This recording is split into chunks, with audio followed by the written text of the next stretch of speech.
Bonjour à toutes et à tous. Bonjour à toutes et à tous. Je suis Sophie Bridier, je suis rédactrice en chef en charge de l'ESG au sein du groupe Lefebvre Dalloz. Je suis très heureuse aujourd'hui de modérer ce webinaire que nous consacrons à un sujet d'actualité brûlant, le paquet Omnibus. Il a été présenté par la Commission européenne au mois de février et c'est un paquet qui est actuellement voté par les co-législateurs de l'Union européenne. Nous allons y revenir dans quelques minutes. Alors, l'objectif des législations omnibus, c'est bien sûr de simplifier les rapports de durabilité, le devoir de vigilance européen et la taxonomie verte. C'est pour simplifier des textes emblématiques du pacte vert. Mais est-ce que nous allons vraiment tendre vers une simplification ou au contraire, est-ce que ça va complexifier les obligations pour les entreprises? Est-ce qu'il fallait revoir aussi rapidement ces textes emblématiques? Et plus généralement, l'Europe est-elle en train, en réalité, de reculer sur les enjeux ESG et sa politique en la matière? Politique sur laquelle elle a toujours été à l'avant-garde. Alors, pour répondre à ces questions, je suis très heureuse d'être accompagnée aujourd'hui d'Abrial Gilbert Dalluin. Donc, Abrial, vous êtes conseiller au Parlement européen. Vous avez été ce qu'on appelle Sherpa sur la directive CSRD, c'est-à-dire que vous avez participé à la négociation de ce texte en assistant le député rapporteur de l'époque, Pascal Durand. Et vous avez également été directeur Europe au sein de la Global Reporting Initiative, GRI. Tout à fait. Bonjour Sophie. Bonjour. J'accueille aussi Pierre Berlioz. Vous êtes professeur de droit à l'Université Paris-Cité. Vous avez été conseiller du ministre de la Justice au moment de l'adoption de la loi française sur le devoir de vigilance. Vous êtes aussi l'ancien directeur de cabinet du président de la CNCC. Vous l'avez été lors de l'adoption d'ailleurs de la directive CSRD. Et vous avez coprésidé le comité Finances durables et Reporting ESG du MEDEF. Oui. Bonjour Sophie, bonjour à tous. Merci à tous les deux d'avoir accepté notre invitation à participer à ce webinaire. Alors, ce webinaire, il va se dérouler en 3 parties. Tout d'abord, le panel. Ensuite, on réservera 10 minutes à des questions que vous pouvez nous poser sur le chat. Et enfin, je vous présenterai un petit peu les outils que nous avons au sein du groupe Lefebvre Dalloz, des outils pour vous accompagner dans votre stratégie de durabilité, nos formations et notre logiciel Touvadou. Alors, sans plus attendre, Abrial, je me tourne vers vous au Parlement européen. Comment ça se passe en ce moment, les négociations autour du projet Omnibus et des différentes législations? Est-ce que vous pouvez nous faire un petit point là-dessus? Oui, bien sûr. Ça a été très vite. Les nouveaux députés européens ont été élus et très rapidement, il y a eu une demande, notamment des groupes à droite de l'hémicycle, de réouvrir la directive CSRD, la directive sur le devoir de vigilance européen. Et on se souvient par exemple de la lettre d'inspiration allemande, vu le poids des Allemands dans le groupe du Parti populaire européen, le principal groupe du Parlement, d'arrêter le temps, donc ce qui a donné lieu à cette proposition de la Commission qu'on appelle le Stop the Clock, le temps de renégocier des points essentiels du contenu de la directive CSRD et de la directive CS3D. On en est aujourd'hui arrivé au vote sur la première partie de ce paquet, qu'on appelle l'Omnibus 1, qui traite des dates de mise en application pour les différentes catégories d'entreprises dans la CSRD et dans le devoir de vigilance. Il y a eu un soutien fort au sein du Parlement sur l'activation de la procédure d'urgence, qui était déjà utilisée par le passé, notamment pour des résolutions sur la géopolitique, beaucoup moins sur des textes politiques emblématiques et encore moins au tout début d'un mandat.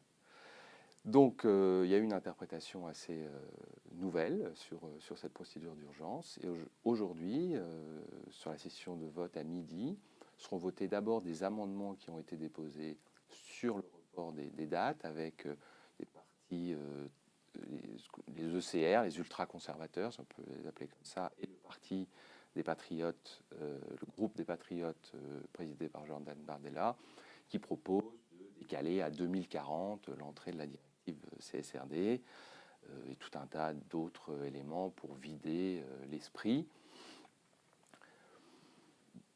Une me semble que ces amendements ne devraient pas passer, mais que la proposition de la Commission en tant que telle sera adoptée. On verra le résultat du vote à midi, ce qui décalerait donc de 2 ans pour toutes les entreprises qui ne sont pas cotées et pour les PME cotées, et pour celles qui sont déjà soumises au reporting, alors elles ne seraient pas concernées aujourd'hui sur la partie CSRD, et un report sur la partie devoir de vigilance d'1 an. Donc, on est d'accord, la vague 1, il n'y aurait pas de changement pour elle. Vague 2, 3 et les entreprises de pays tiers. Donc, elles, décalage. Non, entreprises de pays tiers, pas de décalage. Pas de décalage sur les entreprises de groupes étrangers, en effet, sauf celles qui ont effectivement des filiales. Alors là, pour le coup, elles sont soumises comme une filiale européenne au décalage. Voilà. Ok. Et pour celles qui étaient déjà dans la vague, pour l'instant, pas de décalage. Mais on verra si certaines de cette première vague sont sorties par la suite du champ d'application. Et donc, sur le deuxième texte, là-dessus, on va négocier quand? On s'attend. Ça va être long. C'est quoi votre sentiment là-dessus? Bon, on attendait la décision sur le stop the clock. Ensuite, les rapporteurs pour chaque groupe politique ont déjà été nommés. Peut-être qu'il en reste un ou deux sur le parti d'extrême droite notamment. Et on va progressivement aller très vite dans la négociation au sein du Parlement européen. Le Conseil va faire de même en ayant créé un sous-comité à l'omnibus avec un nombre d'États plus réduit, mais qui ont un intérêt particulier sur ce texte, pour aligner les agendas et espérer avoir une conclusion, je pense, des négociations et un vote définitif peut-être en septembre, ou si vraiment tout est accéléré avant la césure de l'été. Et là, on s'attend à une majorité PPE et gauche, écologiste aussi. C'est possible à votre avis ou... C'est une question difficile à laquelle je n'ai pas la réponse. Le Parti populaire européen est clairement pivot dans le paysage aujourd'hui, et ils souhaitent, donc c'est pour ça qu'ils ont eu le rapport aussi, hein, c'est eux qui ont pris le lead en tant que rapporteur sur le fond, avec le rapporteur suédois Jörgen Warborn du PPE. Voilà, donc je pense qu'ils veulent aller vite, et cette décision de savoir où se jouera l'espace politique est compliqué à répondre, sachant que dans l'équation, il y a quand même devoir de vigilance, qui est un texte emblématique porté par le groupe socialiste, la rapportrice Lara Wolters, qui sera aussi négociatrice cette fois-ci, en tout état de cause. Donc voilà, comme c'est un seul texte, on est sur des frictions politiques qui ne concernent pas seulement la CSRD. Et sur les seuils, on peut s'attendre à ce que ça bouge à nouveau par rapport à la proposition de la Commission européenne d'avoir plus qu'un seul seuil finalement. On est une grande entreprise, on a plus de 1000 salariés, on doit reporter, c'est ce qu'elle propose à terme, à partir de 2028 sur l'exercice 2027. Là, on peut s'attendre à ce que ça bouge à nouveau sur le reporting ou pas? L'ensemble des directives qui sont amendées par la directive 2022-2464, c'est-à-dire la CSRD, donc les comptables, transparence, directive audit, règlement audit, sont concernés par le deuxième paquet omnibus, et donc tout potentiellement peut être réouvert. Ok, merci beaucoup. Pierre, je me tourne vers vous. En France, on a aussi des débats avec ce projet de loi dit d'adaptation au droit de l'Union européenne, DADU, magnifique nom d'ailleurs.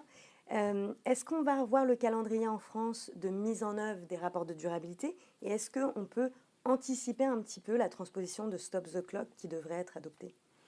C'est exactement ce que le Parlement a voulu faire.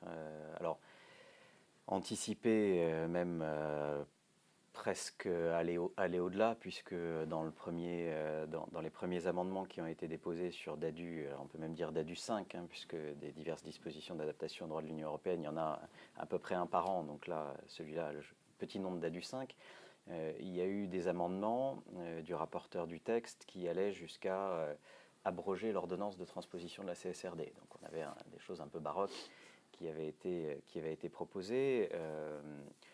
C'était dans un premier temps arrêté sur un décalage de 4 ans, d'application relativement large. Là, on voit que les choses se précisant au niveau européen, puisque En gros, le Conseil et le Parlement semblent alignés sur la proposition de la Commission. Donc finalement, aujourd'hui, ça devrait se faire, de sorte que la Commission mixte paritaire qui s'est réunie lundi a adopté un texte sur ce sujet-là qui est tout à fait similaire à celui qui va être en discussion à midi, qui prévoit un report de 2 ans pour les vagues 2 et 3, pas de report pour la vague 1 et rien pour les entreprises extra-européennes. Donc on est tout à fait calé sur le stop the clock européen, ce qui veut dire qu'on est sur une forme de transposition par anticipation du texte qui là devrait être adopté. Donc on s'est mis dans les rails un peu en avance, mais on s'est mis dans les rails quand même du texte européen, ce qui est heureux, parce que si on avait commencé à faire de la surtransposition différente de la transposition anticipée différente du texte, enfin, on aurait été quand même dans une situation un peu bizarre. Là, c'est bien, on est plus carré sur le sujet. Après, il restera ensuite la transposition proprement dite, une fois que les discussions auront pu avancer au niveau européen, mais ça, on verra plus tard. Mais là, en l'état, donc la vague 1, on continue tel que c'était prévu. Vague 2 et 3, on est sur un report de 2 ans, étant précisé qu'il n'y a pour l'instant évidemment rien sur CS3D, puisque CS3D n'a pas été transposé en droit français, donc il n'y a pas lieu d'en décaler l'entrée en vigueur, puisque pour l'instant on n'a pas de transposition. Donc là, il n'y avait rien à faire. Donc de ce point de vue-là, rien dans DADU, ce qui est normal.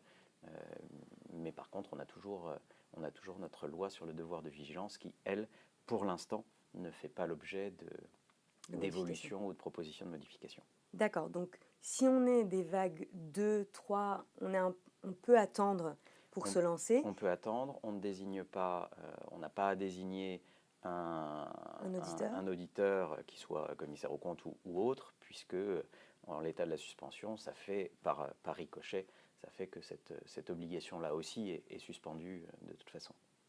Ok, et alors est-ce que vous conseilleriez quand même de se mettre en marche, même si à terme peut-être qu'on va devoir faire un rapport ou pas, on ne sait pas, et puis on voit bien que les seuils vont peut-être bouger à nouveau sur la stop the clock, enfin pas sur la stop the clock, pardon, sur la directive plus profonde qui va modifier en profondeur le rapport de durabilité et la CS3D.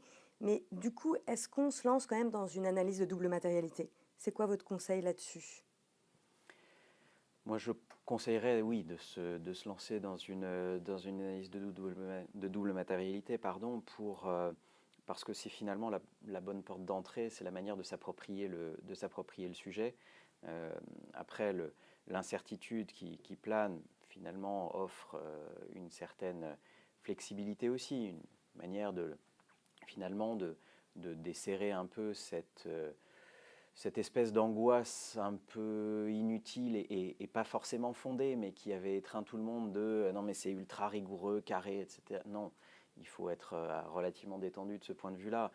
On rentre dans l'analyse, on voit un peu quels sont ses impacts, comment on subit aussi les situations, et puis à partir de là, on travaille sur son organisation, son fonctionnement. Donc on essaie avant tout de s'approprier ce raisonnement, de s'approprier cette démarche, et ensuite on pourra se glisser progressivement dans les chaussons, entre guillemets, du rapport de durabilité. Mais c'est quand même aujourd'hui utile, important, de se mettre dans cette dynamique, de se mettre dans cette logique-là, parce que précisément ce décalage offre aussi le temps de faire les choses petit à petit, de séquencer, ce qu'on n'a peut-être pas suffisamment fait jusqu'à présent et qui a sans doute justifié une partie du rejet. Mais là, justement, on peut rentrer dans la démarche et il ne faudrait pas se dire, bon, les choses sont figées, donc pour l'instant, je passe à autre chose, je ne regarde pas ce sujet-là et je verrai bien, comme ma déclaration fiscale, la veille, avant minuit, pour m'y mettre. C'est un réflexe qu'on a souvent, il n'est pas bon, parce qu'on y viendra de toute façon, d'une manière ou d'une autre, par une réglementation, par des contraintes indirectes. On voit que dans l'omnibus, on relève les seuils, mais la contrainte, elle vient de toute façon de manière indirecte. On revient à cette logique-là de donneur d'ordre, celle qui est dans le devoir de vigilance, de donneur d'ordre qui est soumis à ces obligations-là. Et donc, en dessous, on va y être contraint de toute façon, parce que notre donneur d'ordre, nos partenaires commerciaux, nos financeurs vont de toute façon nous demander des informations. Donc, on y est. Et puis, les clients le demandent. Enfin, quand on parle aux entreprises, en fonction des secteurs, ça varie, mais les clients le demandent. Donc, cette démarche-là, il faut y rentrer, il faut se l'approprier. Et pour moi, l'analyse de double matérialité, c'est quand même une bonne manière de se l'approprier, surtout sans avoir un cadre avec le cas échéant, des vérifications très rigoureuses qui se font. Donc, autant profiter de ce temps-là pour s'y mettre progressivement, l'intégrer. Ça génère moins de coûts immédiats puisqu'on peut le faire progressivement, à sa manière. Mais oui, je pense qu'il faut y aller. Et alors justement sur la double matérialité, on voit bien que finalement, il y a eu des discussions, est-ce que ça va être remis en cause ou pas avant que les propositions soient présentées. Finalement, la Commission a dit, je ne retoquerai pas la double matérialité, mais les ESRS vont être modifiés. Est-ce qu'on peut s'attendre quand même à ce qu'il y ait quelque chose de nouveau sur cette notion de double matérialité et être peut-être plus éclairante sur comment le faire? Abrial? Juste aussi, je voulais réagir sur ce que Pierre a dit. Globalement, je suis assez d'accord, mais il y avait aussi des choses qui avaient été prévues au sein de la directive dans cet esprit, c'est-à-dire le développement de standards pour les PME, aussi le fait qu'il n'y a pas de sanctions, c'est-à-dire que l'article 50 de la directive comptable n'avait pas été amendé, c'est-à-dire qu'on restait sur le régime des sanctions qui pouvaient être en vigueur pour le reporting financier. Et très peu d'États membres ont nommé une autorité administrative qui allait potentiellement regarder effectivement le contenu. Donc on a redonné la charge à la signature d'audit. Voilà, effectivement. Alors, est-ce qu'il n'y a pas eu peut-être une précipitation dans le fait que pour la deuxième vague, par exemple, on aurait dû donner un peu plus de temps pour que le marché de l'audit se consolide, pour que les auditeurs eux-mêmes aient le temps de faire leur formation, par exemple, ou que les États membres aient le temps de mettre en œuvre la réforme de l'audit pour y intégrer les seuils de formation nécessaires. Donc là, il y a eu peut-être des aménagements qui auraient pu être faits et qui auraient peut-être pu permettre de libérer de cette angoisse et d'avoir peut-être aussi un peu plus d'investissement d'un certain nombre de cadres dirigeants qui ne découvrent pas à la fin et la facture et le nombre de points de données dans leur globalité, alors qu'on aurait pu le réduire si l'analyse de matérialité est faite sur vraiment un critère de pertinence. C'est un point sur lequel je voudrais aussi totalement abonder, c'est-à-dire qu'un certain nombre de dirigeants n'ont pas véritablement regardé et ils ont découvert un peu sur la fin, le cas échéant quand on leur présentait la facture de l'audit, etc., ils ont découvert la masse, le rapport, le cas échéant. Et donc ces directions, cet élément stratégique, cette impulsion n'a pas forcément été donnée au bon moment. Et ça, c'est dommage. Et donc justement, ce qu'il faut, et alors que pour autant, je suis d'accord que dans la directive, il y a beaucoup de marges de manœuvre qui n'ont pas été mises en avant, qui n'ont pas été vraiment exploitées là dans ce qui a été fait jusqu'à présent. Donc c'est pour ça que je disais que cette angoisse, elle a été un peu surfabriquée. Mais bon, parce que quand on met en place un dispositif, forcément, ça impressionne. Donc là, il faut aussi que cette période-là, elle serve à dégonfler cette baudruche et aussi qu'elle permette, parce que là, les entreprises ont été sensibilisées, le top management a été sensibilisé, alors pas forcément de la meilleure des manières, mais peu importe, il est conscient de l'existence de tout ce dispositif. Et maintenant, c'est le temps de l'appropriation, c'est le temps de l'intégration stratégique et de vraiment de prendre la main dessus et de prendre la main vraiment au niveau le plus haut de l'entreprise, dans la direction, pour fixer des caps, pour déterminer des lignes. Et derrière, on ajustera sur le plan technique. On a un peu trop mis la technique en avant de la stratégie. Maintenant, il faut repartir dans le bon sens et ça permettra aussi de voir que ce dispositif-là, il peut servir cette dimension stratégique à condition qu'on le prenne en main, que comme tout nouvel outil, on se familiarise avec son fonctionnement et qu'on arrive à l'adapter aussi à son organisation. Et ça, j'espère, puisqu'on évoquait la révision des ESRS, j'espère effectivement que cette révision va se faire dans ce sens-là pour aussi apporter un peu de clarté dans ce qui était quand même la montagne qui a écrasé tout le monde. Enfin, il faut bien dire que c'est pas la CSRD qui C'est était pas la l'élément. directive, c'est les standards C'est qui les étaient trop standards fournis. qui ont fait peur. Alors, ils étaient encore plus fournis au départ, hein. Moi, je me souviens Bien du sûr. premier exposé sondage. C'était, je ne vais pas dire terrifiant, mais c'était très impressionnant. Ils ont été réduits, peut-être pas assez, et peut-être la dimension pédagogique de mise en avant de la manière de faire n'a pas été suffisamment prégnante, et j'espère qu'elle le sera dans cette révision, mais dont on ne voit pas, là, dans la lettre de la commissaire Albuquerque, par exemple, on ne voit pas de mise en cause de la double matérialité, une volonté d'alléger, de simplifier, de créer aussi plus de souplesse par rapport au rôle, enfin plus de clarté sur le rôle des auditeurs, aussi pour les aider, parce qu'il faut bien que eux aussi soient finalement un peu rassurés sur le fait que leur responsabilité ne sera pas systématiquement mise en cause s'il y a un truc qui ne plaît pas à X ou Y, parce que c'était aussi un élément qui pouvait les inquiéter. Donc faire en sorte que tout le monde soit un peu rassuré sur le fait que, et effectivement, il n'y a pas de sanction particulière, et que de ce point de vue-là, on n'était pas sur l'audit financier. Donc sur les standards,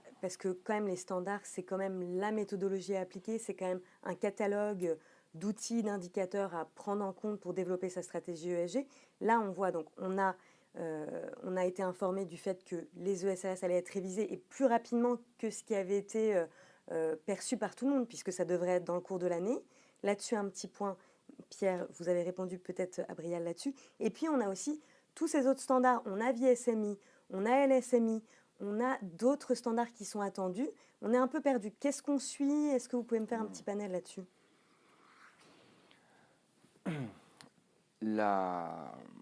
Bon, on ne va pas revenir trop en profondeur sur la manière dont les standards se sont construits. Mais il y a juste un point, il y avait une volonté aussi d'aller rapidement pour mettre la position de l'Europe à la table de ce qui se fait au niveau international. Et de pouvoir imposer la vision pour une fois et de ne pas répéter l'application des IFRS directement dans le droit européen sans que l'Europe ait son mot à dire. Maintenant, on a eu 7-1, ceux qui s'appliquent aux entreprises aujourd'hui, plus de 500 employés cotés.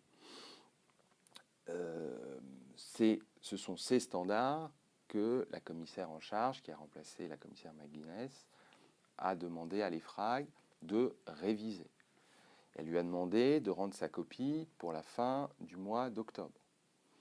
Ce qui veut dire que derrière, la Commission européenne doit encore retravailler l'acte délégué et le faire passer dans le processus législatif avec souvent 3 mois d'évaluation par les co-législateurs renouvelable une fois. Donc 6 mois maximum pour émettre une objection, potentiellement. À côté de ça, il y avait les standards pour les PME cotées, sur lesquels l'EFRAG a fait un très gros travail, mais qui n'ont pas encore été adoptés, sous la forme d'un acte délégué par la Commission européenne. Et on avait des recommandations qui ne pouvaient pas être un acte juridique du droit secondaire, qui n'étaient que l'équivalent de guidelines qu'on avait appelé les standards pour les PME non cotées. Ça permettait aux PME de se familiariser, tout ce que vous avez dit. Il y avait même dans la clause de révision le fait qu'on se base sur combien de PME ont volontairement rejoint le dispositif. Dans cette idée de peut-être à terme élargir, mais aussi adapter le système, parce que les standards doivent normalement être revus tous les 3 ans pour s'adapter au contexte international et domestique. C'est dans la directive. On a juste accéléré tout ça, sans forcément laisser le temps aussi de regarder. Mais ça, c'est un autre sujet. Maintenant, les standards pour les PME non cotées n'ont jamais été construites pour des entreprises cotées. Elles n'ont même jamais été construites pour des entreprises qui ont une taille, on va dire, même au-delà de 750 employés, si on veut. Donc, si on est une grande entreprise de moins de 1000 salariés, ce n'est pas la peine de se focaliser aujourd'hui sur le standard LSMI. Alors, LSMI, non, parce qu'il va rebouger. Et sur les standards actuels, effectivement, pour une grande entreprise non cotée, ça va bouger encore. Ça va sûrement être largement réduit parce que la base de travail va repartir du bas, du minimum, et on va remonter progressivement.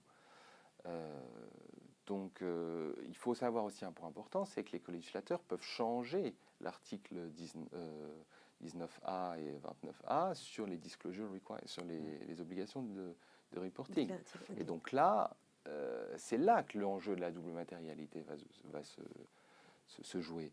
Parce que si on respecte le contenu de la directive, on est obligé d'adapter les standards au moins avec les grandes lignes directrices qui imbriquent la double matérialité dans le niveau 1. Si vous changez le niveau 1, vous pouvez tuer la double matérialité. Et si, deuxième point, si vous allez trop loin dans l'alignement avec ce qui se fait au niveau international, ce qu'on appelle plus communément dans le jargon la global baseline, qui aujourd'hui a tout un tas de référentiels, mais bon, beaucoup de gens parlent de l'ISSB et du GRI sur la côté impact. Mais si vous concentrez sur aujourd'hui vraiment l'ISSB, de facto, vous tuez la double matérialité. Vous revenez à une simple matérialité élargie d'un certain nombre de sujets de durabilité. Mais l'important, ça reste quand même le risque financier pour l'entreprise. Alors justement, sur les ESRS, j'ai entendu dire quand même par certaines personnes critiques qu'ils étaient justement trop comptables, trop dans une teneur comptable, pas assez en ligne avec l'ESG de manière globale, et que le prochain, ce qui pourrait se passer, il pouvait y avoir un lobbying fort, notamment de l'ISSB, pour conduire les FRAG à revoir ces standards et aller plus vers ce qui se fait côté ISSB. Ça, vous y croyez ou pas? Alors le lobbying se fait déjà, Oui. et depuis un moment, et ils ne sont pas les seuls. Il y a beaucoup de gens qui n'ont pas envie de voir l'Europe réussir dans un modèle qui lui serait propre et qu'on voit que d'autres économies seraient tentées de s'en inspirer. Ça, c'est un sentiment très fort, très partagé. Et avec l'administration Trump, c'est encore plus fort. Les efforts sont découplés. Je vous cite juste le fait qu'une proposition de loi au Sénat américain taxe potentiellement les entreprises d'1 million d'amendes et dans les secteurs stratégiques et d'interdiction d'accès au marché public pendant 3 ans si elles fournissent les données sur la stratégie de vigilance aux autorités européennes. Donc on voit bien là qu'on n'est plus seulement dans le lobbying, on est aussi dans le clash juridique. Je referme la parenthèse. Moi je pense que les ESRS sont dans les standards auxquels j'ai pu avoir accès, qui sont le plus qualitatifs. Il y a des éléments quantitatifs, mais la grande majorité c'est quand même du narratif. Donc, dire que c'est réducteur à une vision comptable,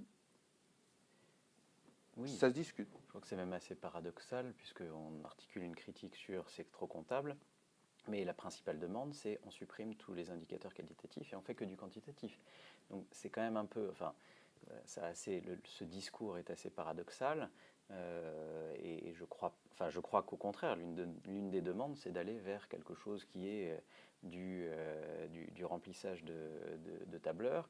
Et je ne suis pas sûr que si effectivement on entend cette demande, tout le monde soit plus satisfait par la suite de ce qu'on aura fait. Donc là-dessus, je ne pense pas que...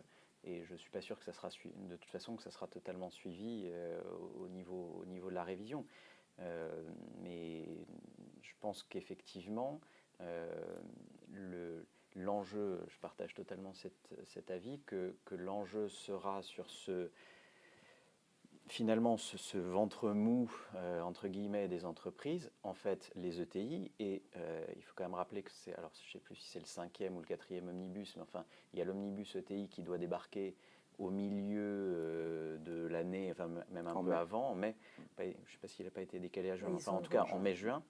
Et d'une certaine façon, ça va reposer la question, le débat de qu'est-ce qu'on fait pour les ETI. Est-ce qu'en réalité on fait une catégorie intermédiaire, ce qui pose quand même cette question du seuil de 1000 et de ce côté binaire, en dessous de 1000 rien, après 1000 plein.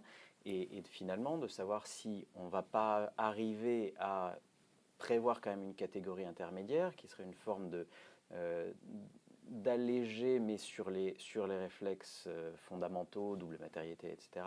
Et puis vraiment pour les PME, celles pour lesquelles le VSMI a été conçu, c'est assez simple, c'est un truc vraiment d'entrée dans la matière, et plutôt pas mal fait d'ailleurs. Je trouve que les travaux de l'EFRAG ont bien évolué dans ce VSMI, mais qui est effectivement pas adapté, je pense, à des entreprises de plus de 250, entre 250 et 1000. On n'est pas sur quelque chose qui est totalement calibré, parce que là, pour le coup, c'est un peu simpliste. Donc, je pense qu'il va falloir quand même travailler cette dimension-là de l'intermédiaire, soit qu'on soit sur du volontaire, mais un volontaire spécifique, mais qui sera une sorte de porte d'entrée, parce qu'aussi on a le descendant, parce qu'aussi il va falloir quand même qu'on se conforme à ce qui est l'étape d'après, vers laquelle on peut aller si on grandit, mais vers laquelle aussi on va être lié, parce qu'on aura quand même dans la chaîne de valeur, vu sa taille, probablement une position relativement haute. Et donc, à partir de là, je ne vois pas comment on pourrait faire l'économie de ces standards qui ne seraient pas des LSMI, parce que ce n'est pas une question d'être coté, mais qui seraient de l'ETI, du SETI, enfin du S-Mid-Cap. Je ne pense pas qu'on puisse en faire l'économie. Alors on aura quelque chose qui sera assez bancal, à mon sens. Et donc, on espère donc potentiellement ce troisième standard qui pourrait revenir, du coup. Enfin, c'est ce que vous espérez. Il faudrait qu'il y ait la double matérialité et des explications un peu sur le principe de value chain cap. Est-ce qu'on peut en parler de cette nouveauté qui semble vouloir s'introduire dans l'écosystème? Je vais faire un petit retour en arrière, parce que pourquoi a-t-on un value chain cap qui n'était absolument pas dans la proposition de la Commission sur la réforme de la CSRD? Il faut se rappeler que c'est le Parlement européen qui avait exclu les PME cotées de sa position, du champ d'application, dans sa position. Le Conseil, et je tiens à le rappeler de manière unanime, souhaitait le retour des PME cotées dans le champ d'application. Ça a été une demande très forte, pas seulement de la France qui avait la présidence de l'UE, mais d'un certain nombre de ses partenaires avec une majorité au Conseil. Et donc, le compromis qui a été trouvé, c'était on remet les PME cotées, mais on donne plus de flexibilité, ou en tout cas on protège plus de l'effet de ruissellement sur les chaînes de valeur par rapport aux donneurs d'ordre soumis à la directive. Et on est arrivé avec ce système de dire, vous pouvez opposer le fait que vous n'êtes pas tenu de donner plus de contenu à votre donneur d'ordre que ce qui sera développé dans le cadre des standards pour les PME cotées.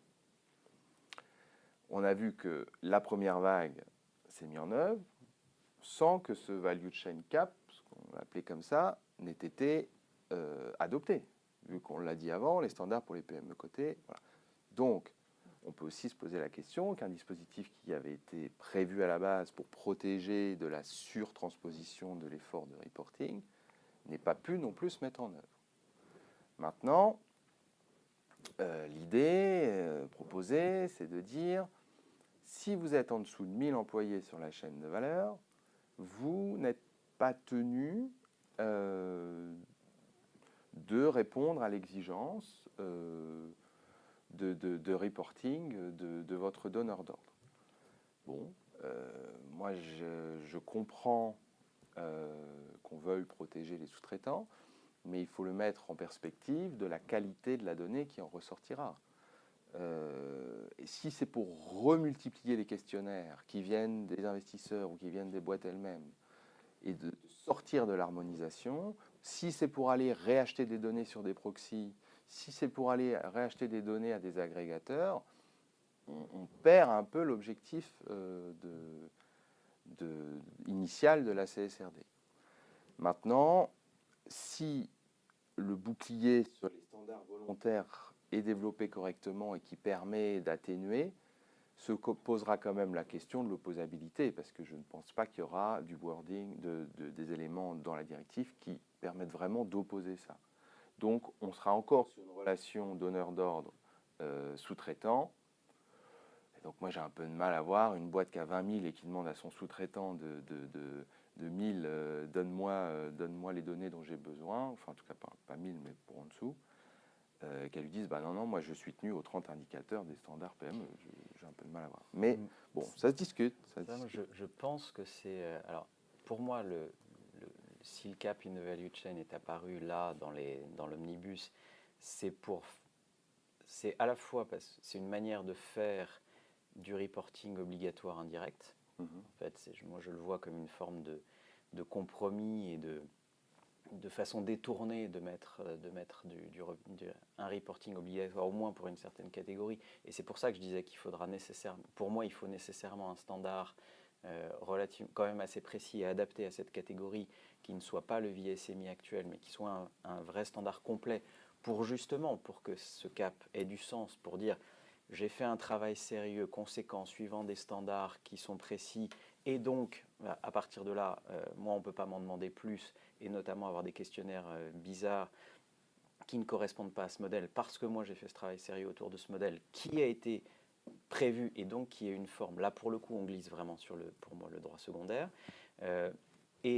Sur l'opposabilité, on a dans le droit français, on connaît les pratiques dans le droit de la concurrence, tout ce qui est pratique abusive, pratique restrictive, etc. Le petit droit de la concurrence du titre 4 du livre 4 du Code de commerce.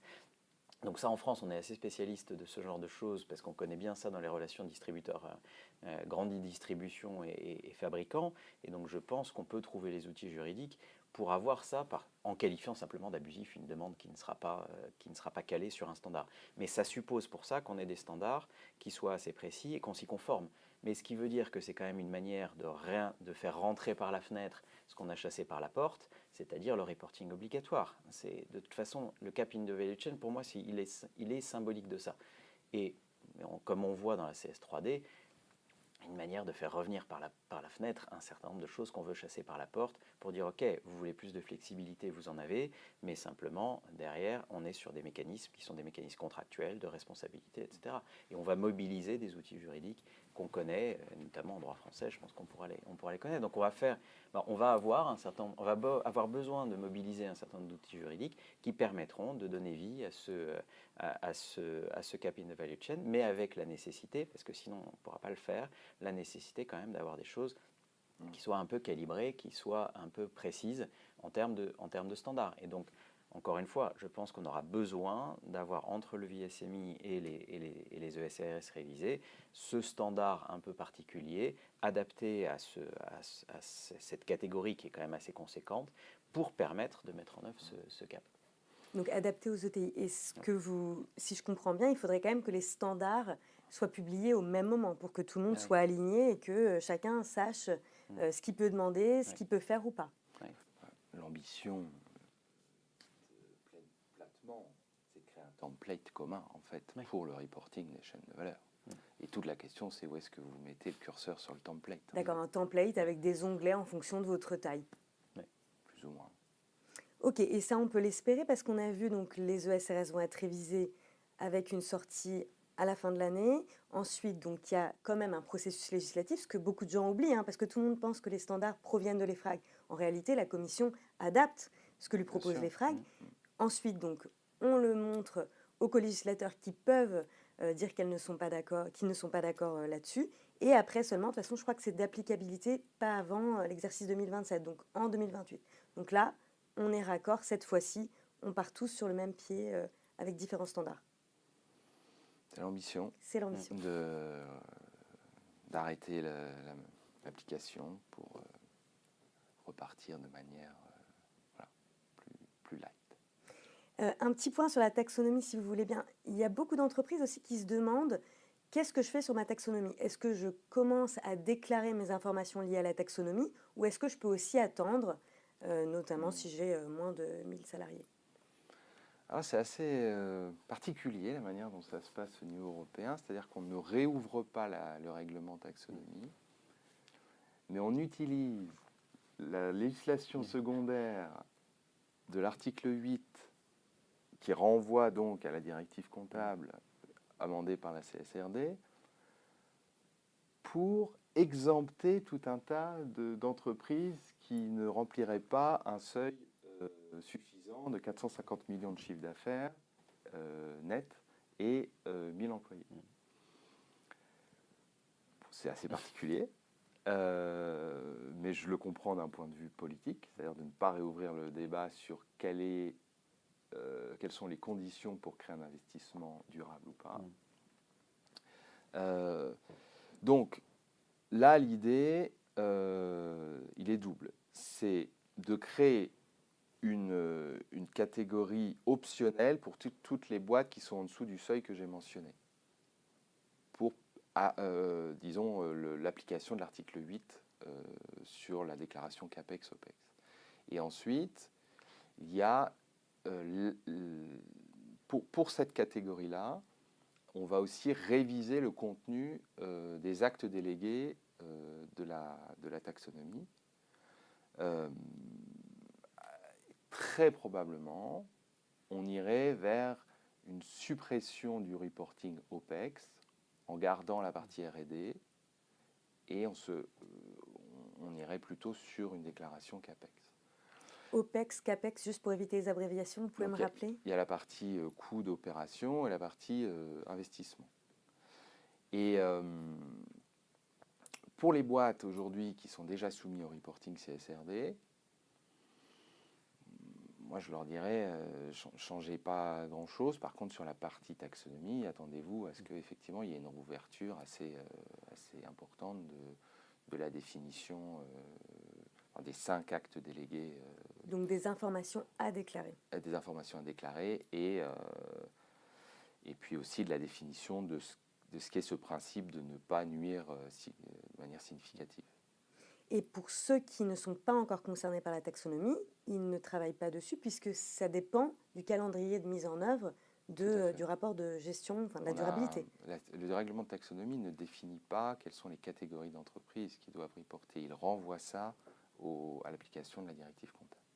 D'accord. Donc si on ne fait pas encore de déclaration de taxonomie, on n'a pas à le faire tant qu'on n'est pas soumis à un reporting de durabilité. Tout à fait. Enfin, d'où le décalage et d'où la réouverture de l'acte délégué par la Commission européenne qui va redéfinir les informations à déclarer en termes d'investissement et de coûts opérationnels. D'accord. Alors, plus globalement, est-ce que l'Union européenne n'est pas allée un petit peu trop loin finalement sur ce rapport de durabilité?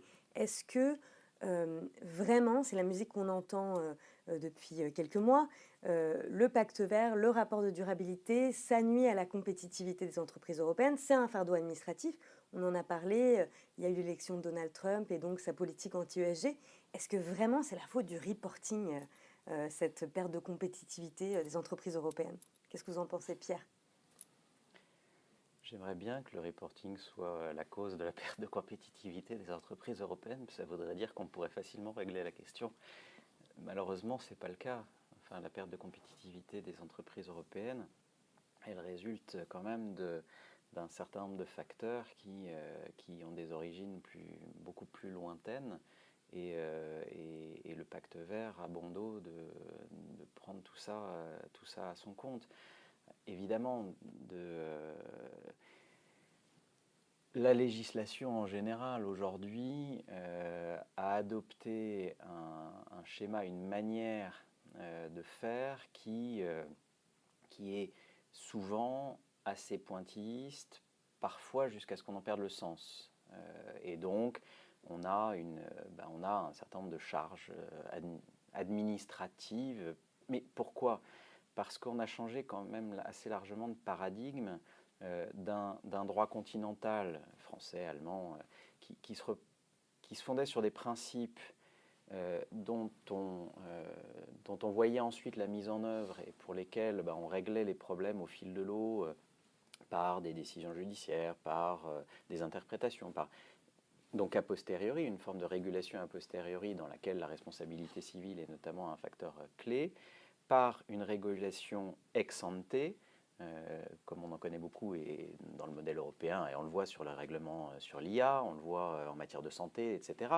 On considère que cette régulation ex ante, elle doit fixer un certain cadre qui permet de savoir ce qu'on peut, ce qu'on ne peut pas, et pour assurer une sorte de sécurité et de prévisibilité juridique. Mais ça veut dire qu'avant, on va justement être extrêmement précis, extrêmement pointilleux, fixer fixer un tableau dans lequel on va essayer de prévoir le maximum de situations.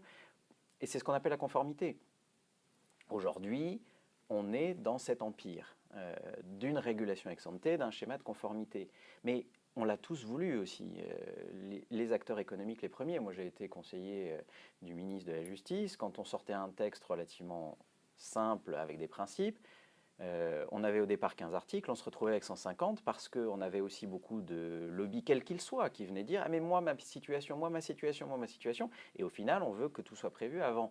Donc, c'est ce qu'on veut aussi, parce qu'on a aussi une forme d'aversion au risque qui fait qu'on veut tout prévoir par avance. Mais c'est vrai aussi de la plupart des entreprises, celles qui crient haro sur le baudet aujourd'hui. Il suffit de voir dans une campagne législative européenne ou autre, tout le monde débarque avec son catalogue de demandes plus complet les uns que les autres. Mais moi, je veux tel texte, etc. Si on demande la simplification, ben, on ne débarque pas avec un catalogue de mesures. Donc c'est aussi un changement d'état d'esprit et c'est pas la réduction à moins 25, moins 35, etc. C'est un changement d'état d'esprit. Quant à la compétitivité, ça c'est pas pour la partie réglementaire, mais c'est pas non plus toujours la loi qui tue la compétitivité.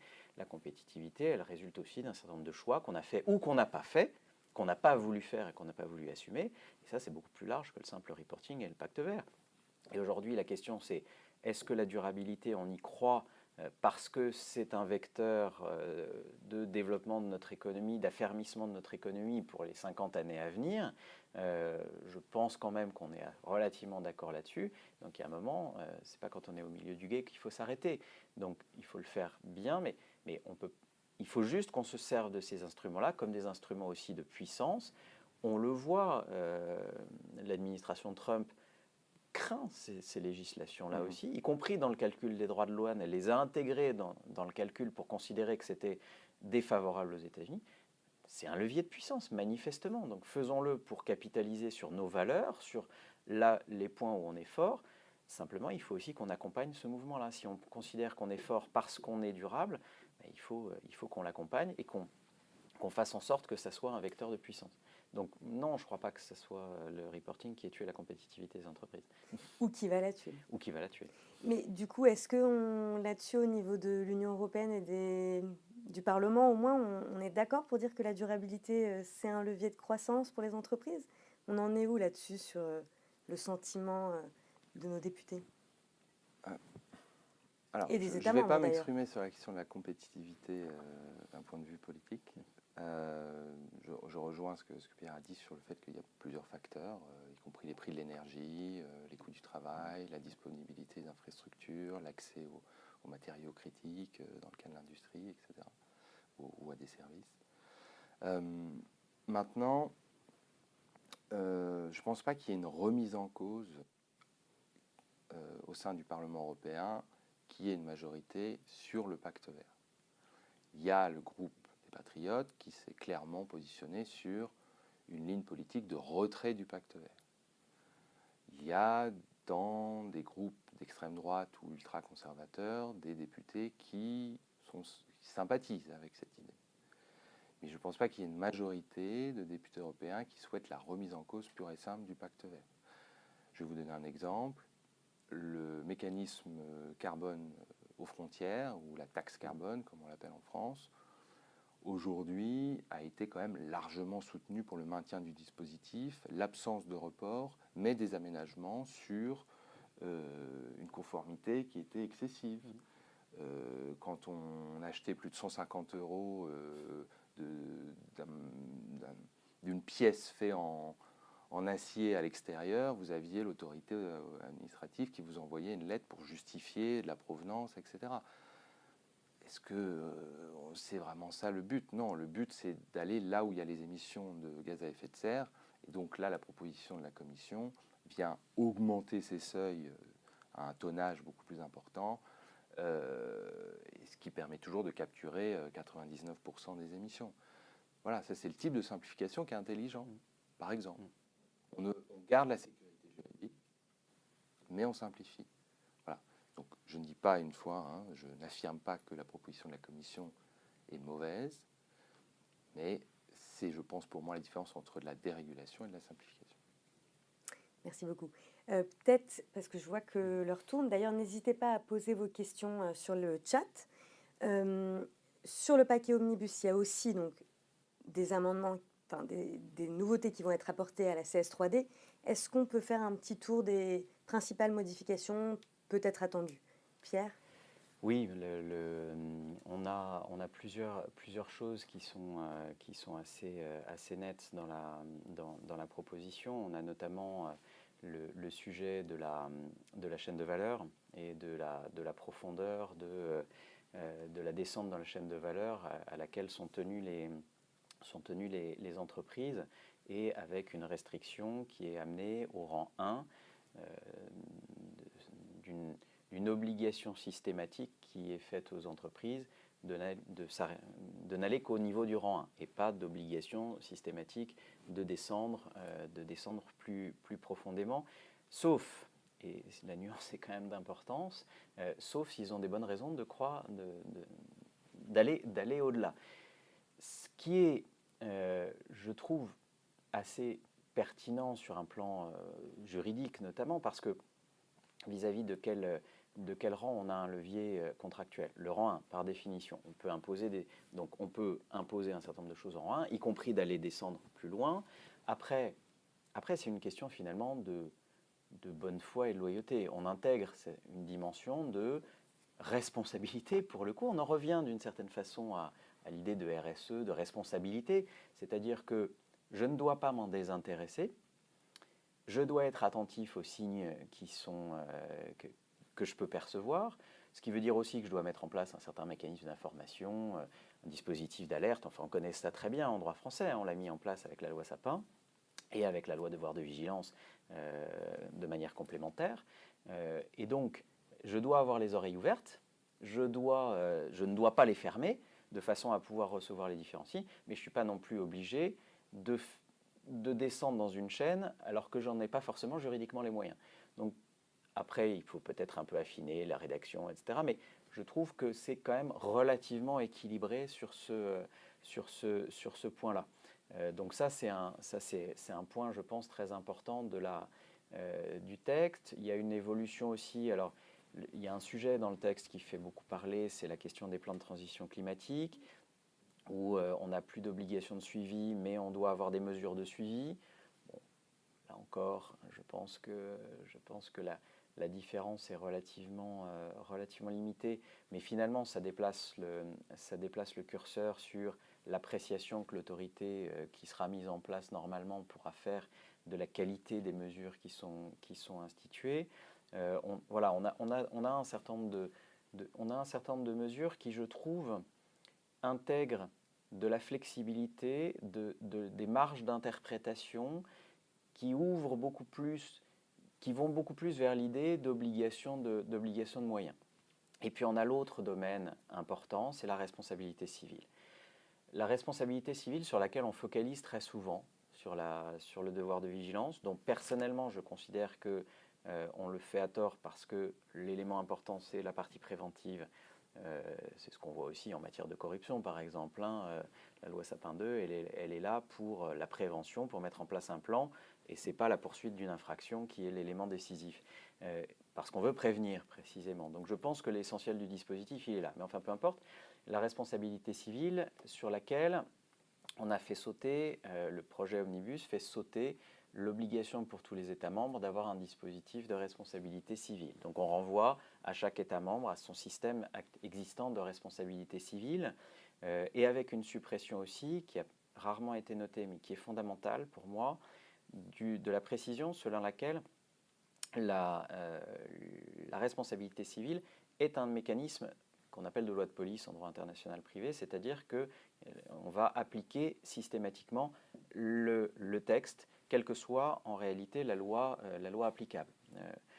Dans le système européen, on a en matière de responsabilité civile désignation de la loi du lieu de survenance du dommage, ce qui veut dire qu'en fait ça sera quasi systématiquement hors de l'Union, mais par ce mécanisme-là, on impose l'application, on écarte l'application de cette loi ainsi désignée pour entraîner l'application de la loi de transposition de la CS3D. Ça disparaît. Et ça, c'est à la limite le mécanisme qui est sans doute le plus réducteur du champ d'application de la CS3D, au-delà de tout le reste. C'est le point fondamental. Mais aujourd'hui, un certain nombre d'États membres, à commencer par la France d'ailleurs, manifestement, se rendent compte que si on supprime cette forme d'harmonisation au niveau de la responsabilité civile, qu'est-ce qu'on va créer? On va créer ce qu'on appelle en droit international privé du forum shopping, et on va finalement ouvrir une concurrence entre les États membres, sans parler des États tiers, et finalement de demandeurs, d'entreprises qui vont essayer de jouer sur les juridictions compétentes, sur la loi applicable des différents États membres, et donc on va créer une certaine insécurité juridique de ce fait. Et donc on voit de plus en plus des acteurs ou des États. Notre ministre Éric Lombard a pris position publiquement pour dire qu'il fallait réintroduire cette harmonisation en matière de responsabilité civile. Je pense que c'est pertinent pour ne pas créer d'insécurité juridique, justement. Parce que là, il y a besoin d'harmonisation. On sait que les systèmes de responsabilité civile sont assez disparates dans les États membres. Là-dessus, je pense que ce serait pertinent pour les entreprises, pour la sécurité, d'avoir quelque chose d'harmonisé à partir du moment où on ne supprime pas le texte. Et ce n'est pas la voie qu'on est en train de prendre. Donc là, je pense que ça va bouger de ce point de vue-là. Adriel? Oui, rapidement. Il faut se souvenir que les éléments de la directive sur le devoir de vigilance, en fait, on les retrouve ailleurs. Que ce soit dans les guidances de l'OCDE ou les principes conducteurs. Les éléments de la vigilance peuvent être retrouvés dans les standards CSRD, sur les différentes étapes, même s'ils sont précisés dans le véhicule du devoir de vigilance européen. Et donc, en fait, le seul vrai élément d'avoir fait cette directive, c'est la responsabilité civile.